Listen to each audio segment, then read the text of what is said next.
জাকাতের ফরজ সমস্ত মানুষের দৃষ্টি আকর্ষণ। জাকাত দেওয়া হচ্ছে নিজে আল্লাহর পরিচয়ের দাওয়াত শিখে আরেকজনকে আল্লাহর পরিচয়ের দাওয়াত শিখানো। একজন ব্যক্তিকে নবী যেভাবে চলেছিল সেভাবে শিখাতে হবে। নবী যেভাবে চলেছিল সেভাবে শিখানো হলে তাহলে জাকাত দেওয়াত হবে। একজনকে আল্লাহর পরিচয়ে শিক্ষা দেওয়া হচ্ছে জাকাত দেওয়া। প্রথমে একটা মানুষকে কালেমা শিক্ষা দেওয়া।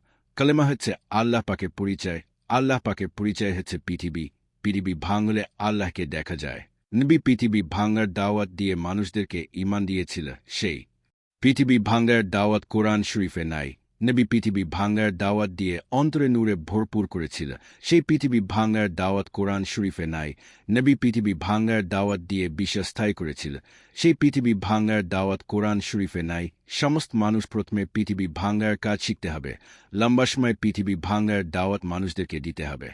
নতুন কোরআন শরীফের আয়াত। নামাজের শ্রেষ্ঠ নামাজ বিয়ে করা হচ্ছে নামাজ আদায় করা। বিয়ে করতে টাকা লাগলে নামাজ হবে না। ক্লেমা দিয়ে বিয়ে হলে আবার কেউ যদি টাকা দলিল করে সে বিয়ে হবে না। যেখানে আল্লাহকে সাক্ষী রেখে বিয়ে আবার কিসে টাকার দলিল? টাকার দলিল থাকলে বিয়ে হবে না। টাকা দিয়ে নামাজ হয় না।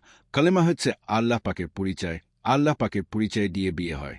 যে বিয়েতে টাকার কান্টাক আছে সে বিয়ে হবে না। যে বিয়েতে আল্লাহ সাক্ষী যথেষ্ট সে বিয়ে হবে। যারা আল্লাহর সাক্ষী বিশ্বাস করে না তাদের সমস্ত আমল নষ্ট হবে। আল্লাহকে সাক্ষী রেখে বিয়ে করা হচ্ছে নামাজের শ্রেষ্ঠ নামাজ হবে। সমস্ত মানুষ বিয়ে করবে আল্লাহকে সাক্ষী রেখে, তাহলে নামাজ হবে।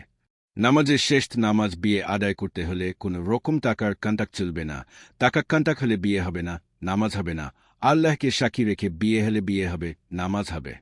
সমস্ত মানুষ আল্লাহকে সাক্ষী রেখে বিয়ে বাধ্যতামূলক। নতুন কোরআন শরীফের আয়াত।